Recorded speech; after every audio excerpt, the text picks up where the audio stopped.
everyone. Welcome to the Dawn Patrol. I'm Cliff Krieger. I'm being joined by Fruin Kembang.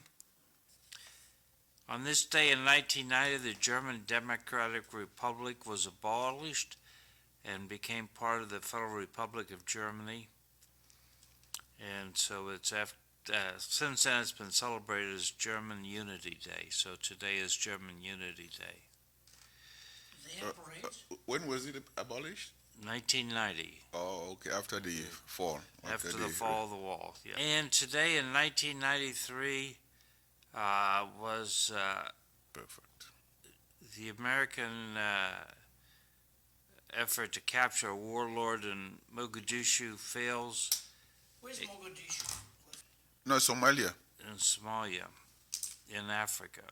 But those are the things that the West do to impose I mean, when they give you a bad name and go after you, and Yeah. those are failed adventures. But the government does that and deceive the local population, and they go to these places, cause a lot of trauma and massacre, and under the guise that they are going to liberate. People will be peaceful in their own backyard.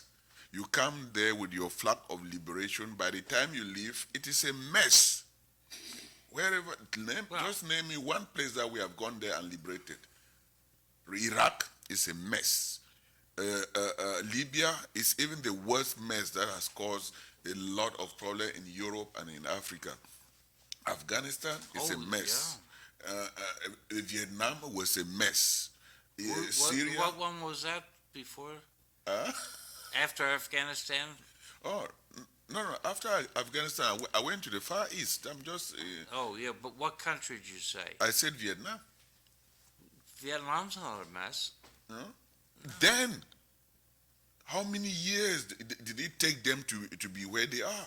We forget history a lot. We have very, very short-term memory. When a country is reviving, then we claim glory that we went there and did that. The people have stood up by their bootstrapped. We will never give credit to anyone, but in our mess, then when once things start getting better, we glorify that we went there and did this. Why were we in Mogadishu? We were trying to force food on the starving, right? Why don't we say good morning to Mike? Well, that's your own saying. You force food on people who it's like you are going to Africa to develop Africa. Africa has all the minerals. They have all the art that all these people don't even say it or know it. All these places that we go, we loot. We are coming back with a lot of loot under the dark that no one ever mentioned that. Well, hi, Mike. How are you? Morning. I'm just took a little bit to get in, but I'm okay. here. John, mine is flashing. That's okay. Just means your batteries are not tip-top. You're So, good. but I don't think we were extracting any minerals out of Somalia. But there was a bit of a humanitarian crisis there due to local revolution. You are very right, Cliff. Last week I said average Americans are the most generous people in the world. But when once the government goes somewhere, government doesn't do things that they are going for. There's no free lunch.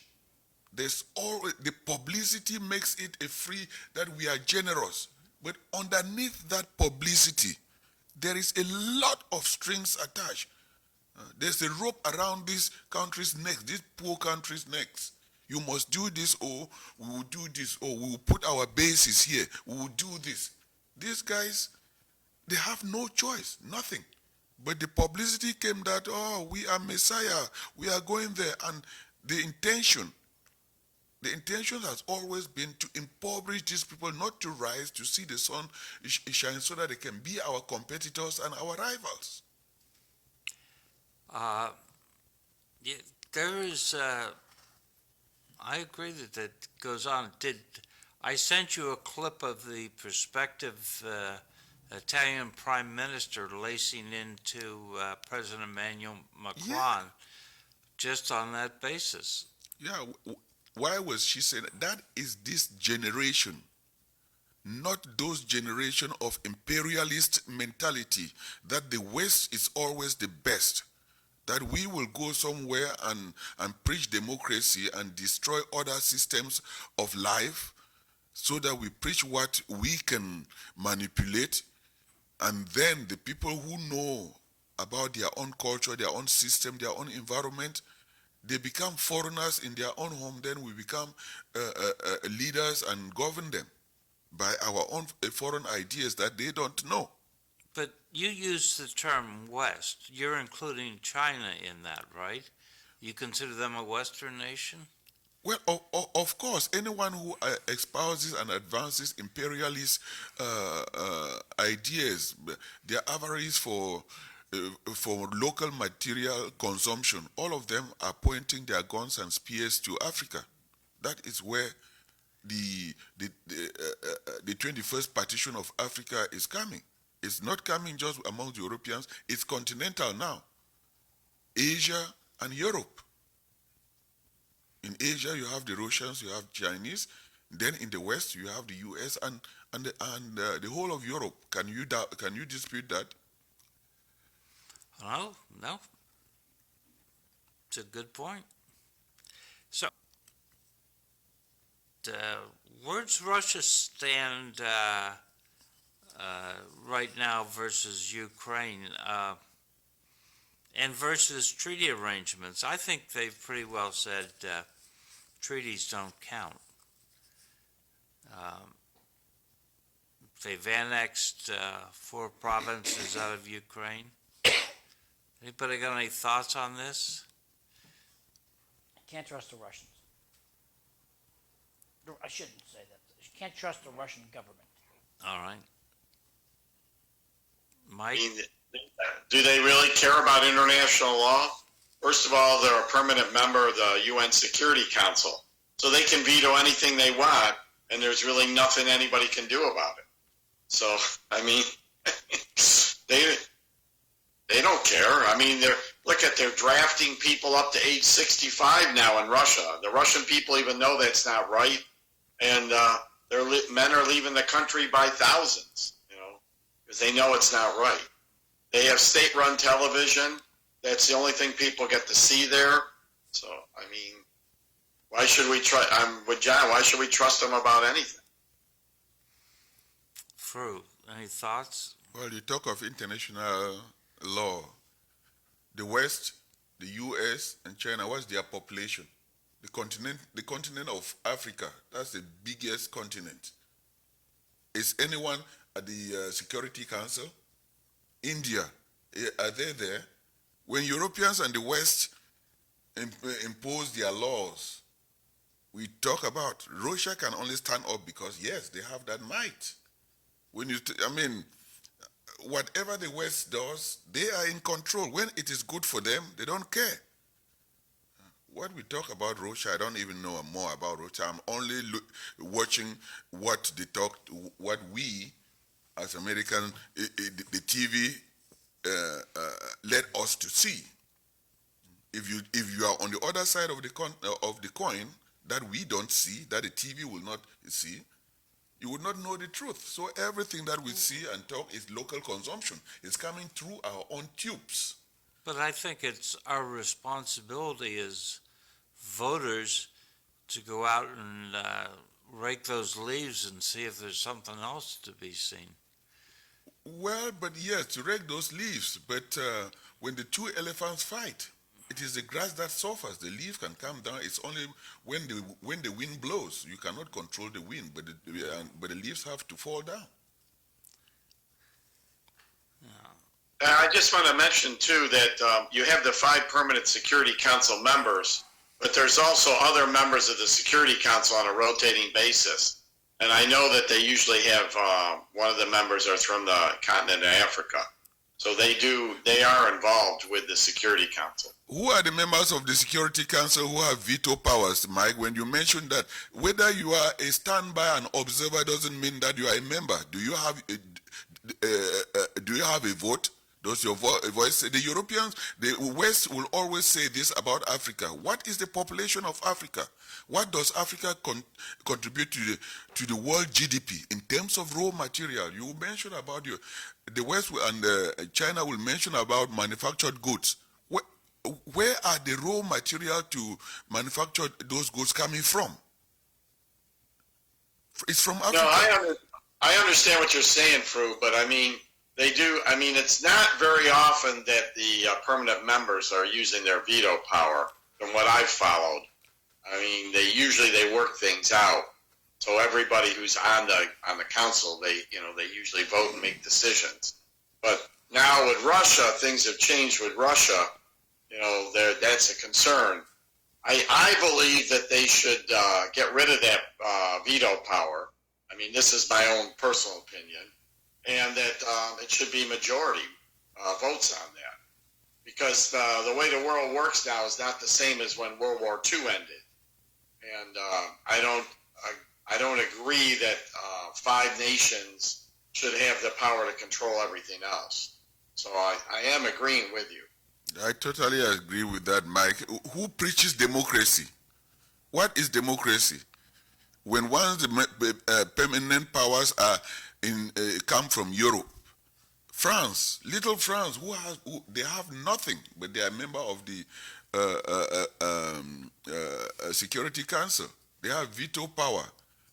Have they ever vetoed anything that any other Western nation is going to Africa? Did they ever veto what happened in Libya? This is a picture of the mass exodus at a Russian airport of males leaving Russia. Well, John, we are seeing it. We are saying that picture could come from somewhere, from anywhere. Okay, it's made up then. It can be anything, but we are saying what someone wants the people to see. Anyone who has been in television should not be fooled again in this age, in the 21st century. I can take pictures and manipulate it and do that.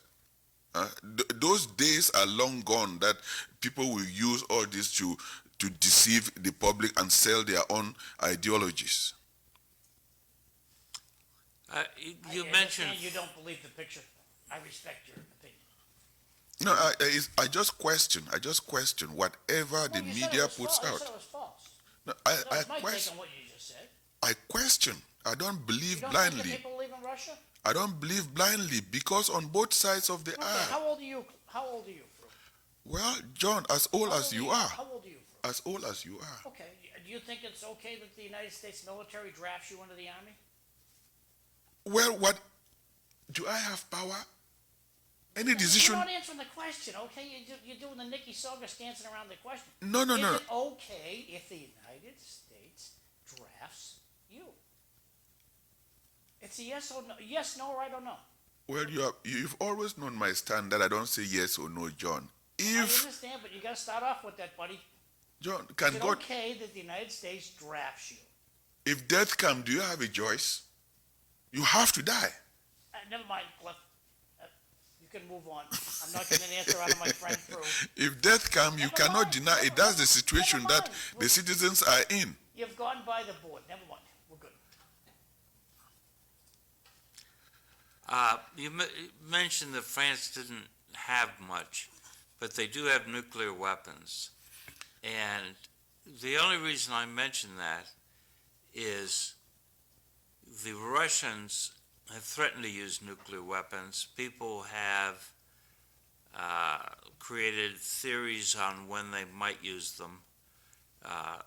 One of the arguments being those 4 portions of Ukraine that Russia annexed into Russia, that if those get invaded by the Ukraine government, they could use that as a pretext to use nuclear weapons.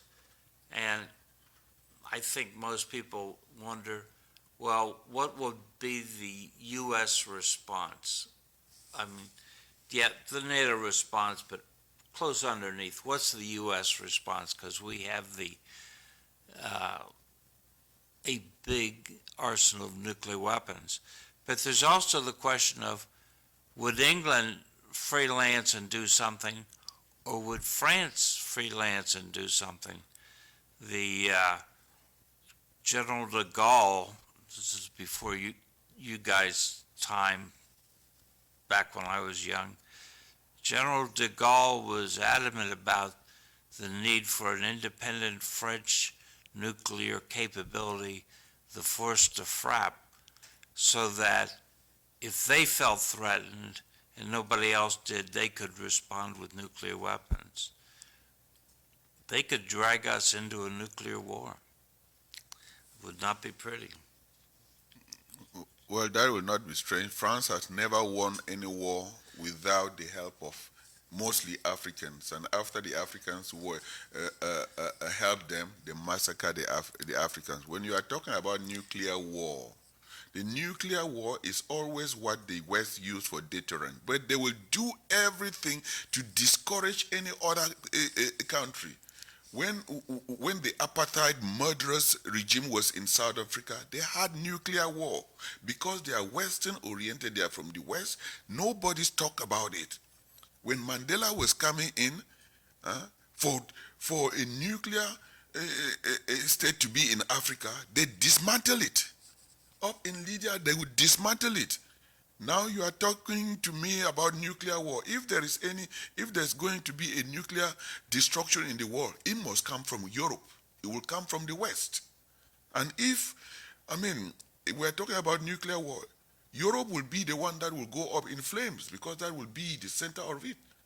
They are using something like, maybe what I say is I listen to the debates of intellectuals that are saying this. So Russia, if they find themselves the back against the wall, because they are not fighting Ukraine, they are fighting NATO, the whole might of Europe and the U.S. That's how they look at it, and that's how the whole world see it. That it is an indirect way that the U.S. came out of Afghanistan, they came out of all these other places. They must start war somewhere else. And Ukraine happened to be the soft target. Well, the U.S. didn't start the war in Ukraine. Underneath, there are what leads to war. The war doesn't just start because someone is crazy to start war. There are things, the consequences, the cause, and the immediate cause. But you never discuss exactly what goes on before another nation fires a gun at another one, because they have tried to mediate, but other ones are intransigent that you must bow. And the thing is, when you start war, starting war doesn't mean winning war. And there are ways that you can start war publicly. There are ways that you can start war indirectly and quietly. Then the other person just brings it up to the public. So you're arguing that the earlier expansion of NATO had threatened Russia, and Putin was finally responding? Are you arguing that Ukraine was asking to join NATO and this was a threat to Russia? Well, I think now you are talking sense. You are talking a little bit objective, not speaking for the West, because the idea is that we are saying we are all this and that. I asked you last time. We asked a question: if Russia comes to Cuba, if Russia comes to Mexico, if Russia comes to Canada, if Russia even goes to the Caribbeans, what will we do? Well, they're in Cuba, so they have always been in Cuba. So, and that has always been, that was another area where the nuclear bomb would have exploded. Well, they've been in Cuba for what, 60 years? 60 years, yes. But does the government have the guts to give a blockade to Cuba if they bring in rockets? Does today's United States government have the guts that it had in 1962? I don't think it does. Well, the United States government have the guts. So no one can. I mean, We don't have the guts. I don't think we do. And if, I mean, What but do you there's, think they'll do, Fru? You've been here a long, long time. What do you think they'll do? If Russia brings missiles to Cuba, what do you think the United States will do? Wait, we need to clarify that. Nuclear missiles. Okay, Cliff, take over. but I don't even think that would be a suicide to Russia, because we are talking about Russia. In those days, we were talking about the Soviet Union, that the West was afraid of the Soviet Union, the Soviet Empire, People's Republic. But now you are talking about one nation. In those days, Ukraine, all these other, Poland and all these places, I mean, that was a vast, threatening empire. But now you are talking about one nation that is against NATO and the West. That is why this war is able. If it were in those days, this war would never even have been dreamt. Was that feasible in those days, Cliff? I mean, you were a diplomat. It couldn't. The Soviet Union did that because they saw that they were a rival. They were a potential power to reckon with. But nowadays, anything, I think that they are just fighting for their own survival. They are not fighting for expansionism or exporting their ideas anywhere. They don't even have the economic might to stand on their own, let alone say that they will cross the ocean to come close to the U.S. I've seen the argument, when you talk about Russia fighting survival, I've seen the argument that the thing that really pushed President Putin over the edge was the declaration, and this is where I wish George Zaroulis was here with us today to talk about, declaring the Ukrainian Orthodox Church an independent church, so that just as there's a Greek Orthodox and a Russian Orthodox, there is now a Ukrainian Orthodox Church. And President Putin took this as a direct slap at the Russian Orthodox Church, and this pushed him over the edge. So, a lot of things going on there. I think the Ukrainian government are a bunch of crooks. The Russian government are a bunch of crooks. And I think the Ukrainian government has been shooting spitballs in Putin's face for years. And Putin's just been taking it. Mm-hmm. And eventually he went like, hey, this is mounting up on my face. This is like... And I'm going to... Assuming he communicated with Ukraine and said, hey, knock this off. And Ukraine said, make us. That's my guess. I don't think we're all going to hear the story, but I think that's what happened. But would you think that Ukraine will be doing that because they know that they can stand against Russia, or they will be doing that because there is an elephant in the room that's pushing them to provoke Russia? Maybe you like all your relatives, but there are certain people in my family that shoot spitballs just for a reaction. Let's see what she'll do. Watch this. I'll do this. I'll do that.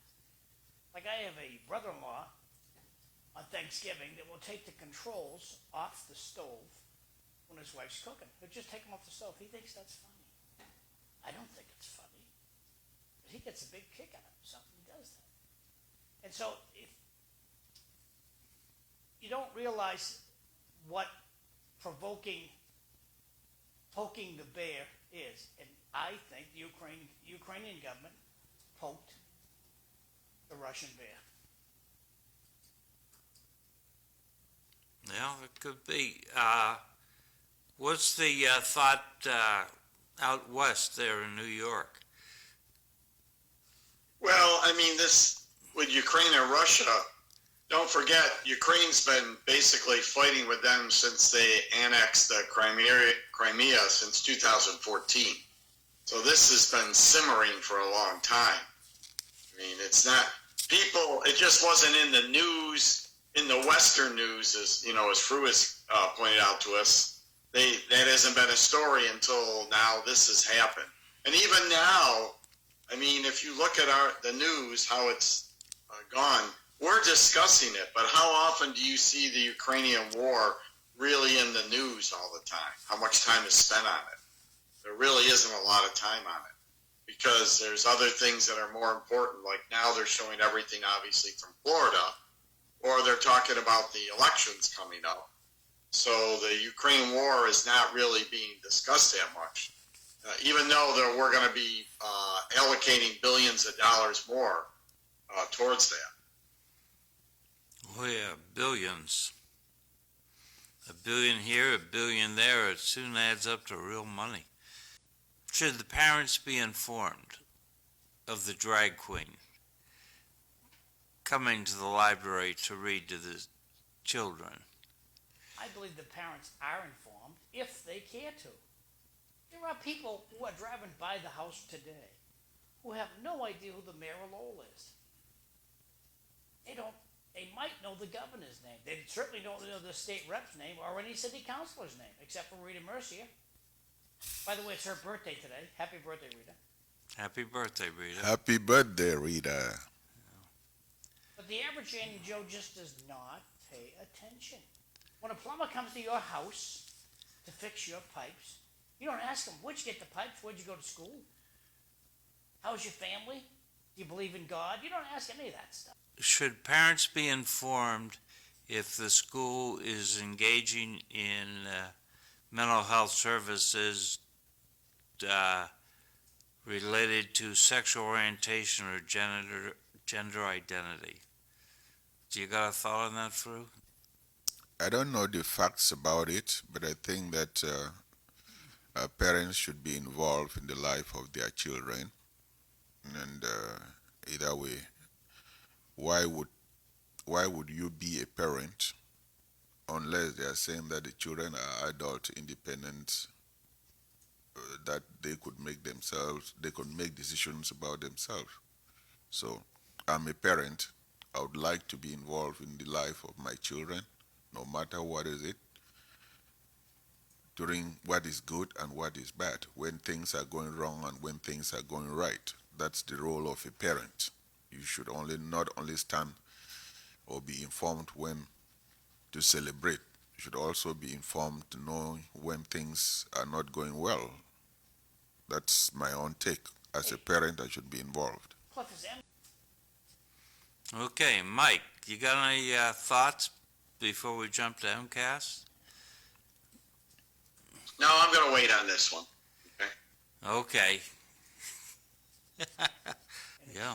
When is the election? 8 November. Fru and Kembang. No. What is your address? You know, in case somebody wants to write you in for the Greater Lowell Technical High School. The address is public knowledge. If the person really interested will do the homework to find it. I would not. All right. You don't want to be a write-in. If you want to vote for Fru, call me and I'll get his address off the voter roll and give it to you. You want the job, Cliff? I don't want the job.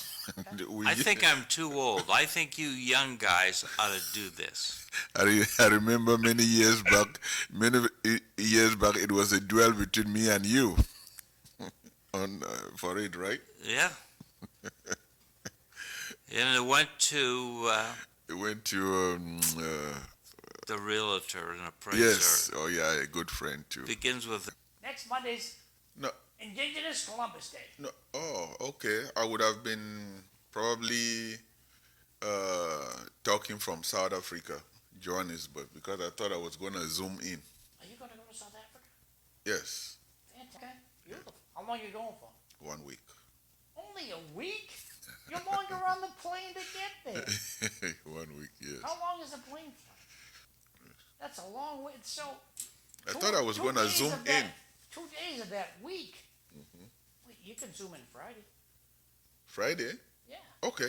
Want to zoom in Friday? What do you think, Cliff? Which? Going to be in South Africa? Yeah. Yes, I'll give you a call. When are you leaving? On Saturday. So he'll still be here Friday, but the next Friday. Yes, I'm coming back on the 15th. And this following Friday is the 14th. So, yeah. All right, I'll reach out to you. All right, sounds good. Hey, just to zero, so Fu, you're gonna be the 14th, you're gonna be in South Africa. Yes. Okay, so I'll put you down for zooming in that day. We got to take a break. Fru's got to go to work, and we're going to go live in Lowell. So, Fru, thank you very much for coming in, and maybe we'll see you Friday a week. Yes, I